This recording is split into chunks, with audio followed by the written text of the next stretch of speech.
بھائی اگلا سوال ہے، ایک صحیح حدیث میں آیا ہے کہ دجال مکے اور مدینے میں داخل نہیں ہو سکے گا، جبکہ دوسری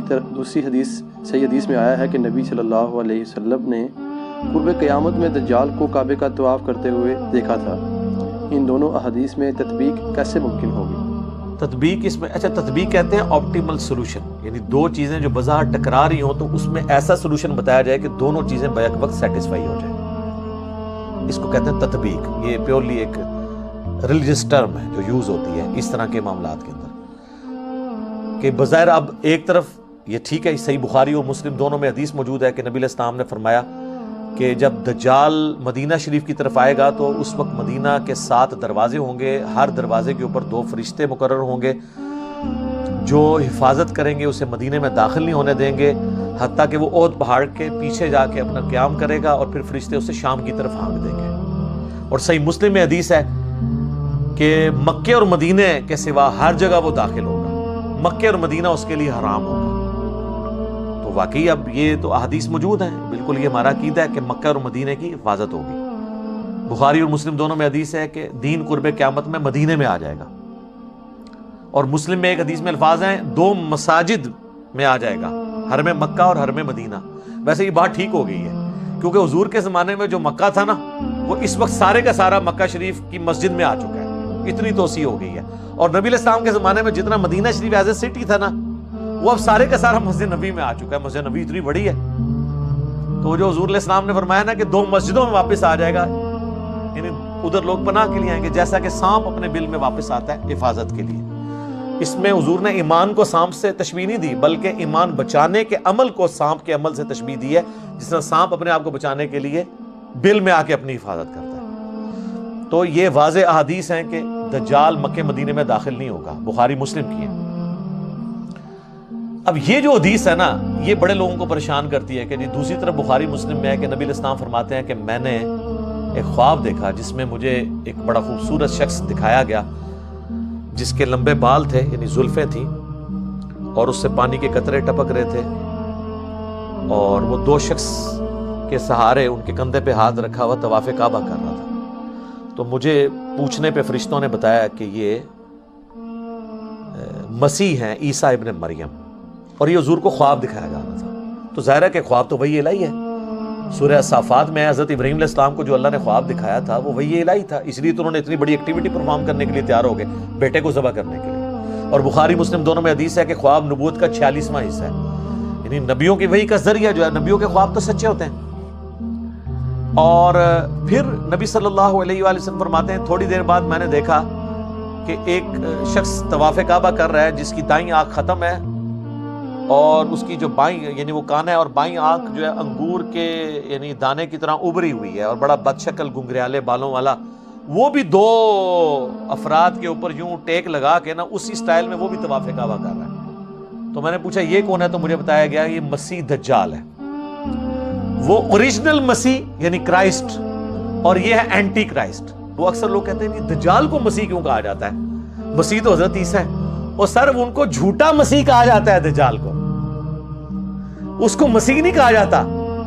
مسیح الدجال، جعلی مسیح، اور یہ ہے عیسیٰ ابن مریم مسیح، اصلی مسیح۔ تو وہ مسیح نہیں ہے، وہ جھوٹا مسیحا ہے، کیونکہ یہودیوں کی کتابوں میں ہے کہ ایک مسیحا آئے گا بنی اسرائیل کے اندر۔ وہ مسیحا آیا، ان کو سمجھاتا رہا، انہوں نے اس مسیحا کے قتل کے فتوے جاری کیے، اس کو اللہ نے اوپر اٹھا لیا۔ کون؟ عیسیٰ ابن مریم۔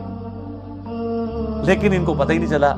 اب جب وہ دجال آئے گا نا، وہ کہیں گے اچھا یہ ہے ہمارا مسیحا، تو وہ دھوکہ کھا کے اس دجال کو عیسیٰ ابن مریم کی جگہ مسیح مان لیں گے۔ یہ نہیں ہے کہ وہ کوئی یہودی اللہ کے ماننے والے نہیں ہیں، ایسا نہیں ہوگا، وہ دھوکہ کھا جائیں گے، اور اللہ کا ان پہ یہ عذاب ہے کہ انہوں نے پیغمبروں کے ساتھ جو ہے وہ غداری کی ہے، تو اس کی سزا وہ بھگتیں گے۔ وہ نبی علیہ السلام کو بتایا گیا یہ مسیح دجال مسیح، دجل کہتے ہیں نا دھوکہ دینے والے، جعلی مسیح، اسی ہم انگلش میں اسے کہتے ہیں کرائسٹ، عیسیٰ ابن مریم کو اس کو کہتے ہیں اینٹی کرائسٹ۔ لیکن یہ واقعہ خواب کا ہے، خواب کا واقعہ تشبیہ کے طور پہ ہوتا ہے، ایکچول نہیں ہوتا۔ مثلا بخاری اور مسلم دونوں میں حدیث ہے نبی علیہ السلام فرمایا میں نے خواب میں دیکھا کہ میرے ہاتھ میں 2 سونے کے کنگن ہیں، تو میں اس کی وجہ سے بڑا پریشان ہوا، پھر میں نے اس پہ پھونک ماری تو وہ غائب ہو گئے، اور اس کی تعبیر میں نے 2 جھوٹے پیغمبروں سے کی ہے جو ظاہر ہوں گے، اور وہ حضور کی زندگی میں ظاہر ہوں گے۔ وہ مسلمہ کذاب تھا، تو دوسرا اسود، یہ 2 حضور کی زندگی میں ظاہر ہو گئے۔ اب حضور نے کبھی سونے کے کنگن پہنے ہیں زندگی میں، یا اس خواب کے بعد کبھی پہنے؟ لیکن خواب میں ایسی چیز دکھائی گئی جو تشبیہ کے طور پہ تھی۔ خواب ایک ڈپارٹمنٹ ہی الگ ہے۔ صحیح بخاری میں نبی علیہ السلام نے غزوہ احد سے پہلے خواب دیکھا کہ آپ کے سامنے ایک گائے ذبح ہو رہی ہے اور اتنا خون نکل رہا ہے اس کا، تو نبی علیہ السلام جو ہے نا گھبرا گئے۔ آپ کو پتا چل گیا کہ میرے اصحاب اس میں شہید ہوں گے، 70 کے قریب صحابہ شہید ہوئے، مدینے کا کوئی گھر نہیں تھا جس میں میت نہ گئی ہو، تو ایک بہت بڑا لاس تھا حضور علیہ السلام کے لیے۔ واضح ایک فتح شکست میں بدل گئی، وہ چند تیر اندازوں کی حضور علیہ السلام کی نافرمانی کرنے کے سبب، بعد میں اللہ نے معاف کر دیا، سورہ ال عمران میں پوری کمنٹری آئی۔ بہرحال اس میں نبی علیہ السلام نے اس گائے کے خون کی تشبیہ اس سے کی، یعنی اس طرح کے خواب میں بعض اوقات کوئی مناظر دکھائے جاتے ہیں۔ تو دجال والا جو منظر ہے یہ خواب کا، اس سے یہ ثابت نہیں ہوتا کہ دجال طواف کعبہ کر رہا ہوگا، یہ ثابت نہیں ہوتا، اور اگر کسی نے اس کو دھکے سے ثابت کرنا ہے تو وہ اپنی عقل کا علاج کروائے۔ حضور علیہ السلام کو تمثیل کے طور پہ دکھایا گیا۔ بعض نے ویسے یہ کہا کہ اس طواف سے مراد یہ ہے کہ وہ خانہ کعبے کے باہر، یعنی مکے کے باہر گھوم رہا ہوگا اور کوشش کرے گا کعبے میں داخل ہونے کی، یہ بھی تعبیر ہو سکتی ہے، لیکن یہ دور کی ہے، ضرورت ہی نہیں، خواب کی چیز ہے کوئی فزیکلی۔ بعض کہتے ہیں کہ یہ دجال اس وقت طواف کر رہا ہوگا جب ہی اس کا فتنہ ظاہر نہیں ہوا ہوگا، جب فتنہ ظاہر ہوگا پھر وہ داخل نہیں ہوگا۔ یہ دور کی تعویلات ہیں۔ میرے نزدیک سب سے بیسٹ تعویل، میں نے آپ کو اتنی مثالیں دی ہیں کہ خواب میں جو منظر دکھایا جاتا ہے ایگزیکٹلی وہ منظر نہیں ہوتا، وہ ایک تمثیل ہوتی ہے۔ تو حضور علیہ السلام کو بیسیکلی پہچان کرائے گی کہ یہ جھوٹا مسیح جو ہے وہ اس شکل کا ہے، سچا مسیح اس شکل کا ہے، اور دونوں کو ایک ہی اینگل میں دکھایا گیا۔ وہ بھی 2 بندوں کے سہارے طواف کر رہے ہیں، اور یہ بھی 2 بندوں کے کندھے پہ ہاتھ رکھ کے ایگزیکٹ اسی سین میں آپ کو یہ 2 چیزیں دکھائی گئی ہیں۔ تو لہٰذا یہ جو بعض لوگ سمجھتے ہیں کہ یہ احادیث میں تضاد ہے، تو احادیث میں تضاد موجود نہیں ہے۔ باقی وہ بعض لوگ کہتے ہیں وہ جساسہ والی حدیث کے اوپر کوئی ورڈکٹ دیں،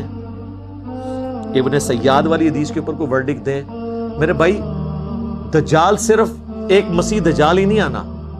ابو داؤد ترمذی میں حدیث ہے کہ نبی علیہ السلام فرمایا قیامت اس وقت تک قائم نہیں ہوگی جب تک 30 جھوٹے دجال نہ پیدا ہو جائیں۔ تو دجال ایک سے زیادہ آنے ہیں۔ غلام احمد قادیانی بھی ان دجالوں میں سے ایک دجال ہے، کیونکہ اس میں ہے کہ ان میں سے ہر ایک دعویٰ کرے گا کہ میں اللہ کا پیغمبر ہوں۔ یہ دجال بھی پہلے پیغمبر ہونے کا دعویٰ کرے گا، پھر خدائی کا دعویٰ کر دے گا۔ بخاری مسلم میں یہاں تک آتا ہے اس کے حکم سے بارش برسے گی، وقتی طور پہ، آزمائش کے طور پہ زمین اگائے گی تاکہ جو بزرگوں کے ماننے والے ہیں وہ فوراً اس کو بزرگ مان لیں۔ اسی تو پھر بھی نہیں مننا، سانو تو فرق نہیں پیندا، اسی تو کہنے سانو دکھاؤ قرآن دی سی کتنے لکھا ہے کہ تو آنا ہے بھائی۔ وہ آتا ہے نا بخاری مسلم میں کہ ایک مومن کھڑا ہوگا اور وہ کہے گا تو دجال ہے، وہ کہے گا میں تجھے قتل کر کے تیرے 2 ٹکڑے کر کے تجھے زندہ کروں گا، اور وہ یوں کر بھی دے گا، اس کے 2 ٹکڑے کرے گا، اس کے درمیان چلے گا، پھر 2 ٹکڑے جوڑ کے زندہ کرے گا۔ وہ کہے گا دیکھ خدا ہی یہ کام کر سکتا ہے نا، تو میں خدا ہوں۔ وہ کہے گا کہ تیرے اس عمل نے میرے ایمان میں اضافہ ہی کیا، مجھے تو حضور کی بات پہنچی تھی کہ وہ اس طرح کرے گا، اب تو میرے قتل پہ قادر نہیں ہو سکے گا۔ اس طریقے سے 2 ٹکڑے کرنے کے وہ کوشش کرے گا تو وہ تانبے کی بنا دی جائے گی اسی گردن، پھر وہ غصے سے اس کو اٹھا کے اپنی جہنم میں پھینکے گا، لیکن وہ جنت میں پہنچ جائے گا، یعنی موت اس کو آ جائے گی۔ اور نبی صلی اللہ علیہ وسلم فرمایا وہ اس زمانے کا سب سے بہترین شہید ہوگا، سید الشہداء ہوگا نا، جو المستدرک علاقے میں کہ سید الشہداء حمزہ ابن عبد المطلب ہے، یا وہ شخص بھی سید الشہداء ہے جو جابر حکمران کے سامنے کلمہ حق بلند کرے یہاں تک کہ اسے قتل کر دیا جائے۔ تو حسین ابن علی بھی سید الشہداء ہیں، اور وہ بھی مومن بھی سید الشہداء ہوگا جو دجال کے سامنے کھڑا ہوگا۔ حتیٰ کہ بخاری مسلم میں آتا ہے کہ دجال کے ماتھے پہ کافر لکھا ہوگا، لیکن ایبریویشن میں کافارا، مومن پہچان لیں گے۔ اور جو بابوں کے ماننے والے ہیں، کسے کہانیوں کے ماننے والے ہیں، وہ تو پھر وہ کہیں گے کافر نہیں لکھا ہے، تو سمجھ نہیں آئی ہے یہ نہیں لکھیا جس نے کہتے نا گھوڑا نے دھوما لی تیسرا ہدایت تے لا رہے ہوندے نا دھکے نال یہ بھی وہی کریں گے کاف سے کش پڑھ لیں ہو سکتا ہے فا سے فیض پڑھ لیں اور را سے روحانیت پڑھ لیں یا روحانیت روحانیت کی بجائے بخاری اور مسلم دونوں میں حدیث ہے نبی علیہ السلام نے فرمایا کہ حضرت آدم علیہ السلام سے لے کے سارے پیغمبر اپنی اپنی امتوں کو دجال کے فتنے سے آگاہ کرتے ہیں اور مسلم میں ایک حدیث ہے کہ قیامت تک جتنے فتنے آئیں گے حضرت آدم علیہ السلام سے لے کے دجال سے بڑا کوئی فتنہ نہیں ہے ٹھیک ہے ظاہر ہے کہ اللہ کی طرف سے ایک آزمائش ہوگا تو اللہ تعالیٰ ہمیں محفوظ رکھے اس فتنے سے اور اس کے لیے بھی صحیح مسلم میں ہے کہ نبی علیہ السلام نے فرمایا کہ جو شخص سورۃ الکہف کی پہلی 10 آیات یاد کر لے گا اور ایک دوسری حدیث میں مسلم کی آخری 10 آیات کا بھی ذکر ہے بہرحال پہلی 10 آیات یاد کر لیں تو وہ اس کے دجال کے فتنے سے بچ جائے گا تو یہ آیات کوشش کریں روزانہ نہیں تو ہفتے میں ایک دفعہ تلاوت کر لیں تاکہ یاد رہے باقی یہ ویڈیو شیڈیو ریکارڈ کرانا ہے جی دجال نے کدوں آنا ہے بھائی میں تو نہیں دجال نو کٹ سکتا جدوں آئے گا دیکھی جائے گی اور لوگ اس طرح کے ٹاپکس میں بڑا انٹرسٹ قیامت کی نشانی ہے جی قیامت کی سب سے بڑی نشانی آج سے 1400 سال پہلے ظاہر ہو چکی ہے نبی علیہ السلام کی بعثت جی قرآن میں ذکر ہے اقتربت الساعہ قریب آ گئی قیامت وانشق القمر اور 2 ٹکڑے ہو گیا چاند اور بخاری مسلم میں ہے کہ نبی علیہ السلام کے زمانے میں چاند 2 ٹکڑے ہوا اللہ تعالیٰ نے یہ نشانی کے طور پہ دکھائی بات پھر مسلم شریف کے الفاظ ہیں کہ میں اور قیامت اس طرح ساتھ بھیجے گئے جیسے یہ 2 انگلیاں شہادت کی انگلی اور درمیان والی یعنی اب میرے بعد کوئی نبی نہیں آئے گا قیامت ہی آئے گی ہزاروں انبیاء کی تاریخ میں آخری پیغمبر کا آنا اور پھر اس کے بعد قیامت آنا تو پھر تو سر قیامت کی نشانیاں ظاہر ہو چکی ہوئی ہیں باقی جو آپ قیامت کی نشانیاں ظاہر کرتے ہیں نا کوئی الٹا کام ہو جائے تو کہتے ہیں قیامت کی نشانی ہے پھر میں کہنا یہ ساری نشانیاں پاکستان ہی چی پوریاں ہو رہی ہیں باہر دے ملک دے لوگ سکون کی زندگی گزار رہے ہیں مہنگائی ہو جائے کہتے ہیں قیامت کی نشانی بیسک نیڈز پوری نہ ہو قیامت کی نشانی ہیومن سیکیورٹی نہ ہو کہتے ہیں قیامت کی نشانی تو وہاں تو نشانیاں پھر ریورس ہو رہی ہیں دبئی میں جائیں کوئی ڈاکہ مار کے بتائے کوئی چوری کرے 0 پہ کرائم ریٹ لے آئے ہیں وہ تو پھر لگتا ہے قیامت سے بہت دور جا رہے ہیں اس طرح نہیں قیامت کی نشانی ہوتی باقی آپ نے چسکے لینے کے لیے سننا ہے تو سنتے رہیں اصل چیز یہ ہے کہ آپ آخرت کی تیاری کریں ان چکروں میں نہ پڑیں ٹھیک ہو گیا جی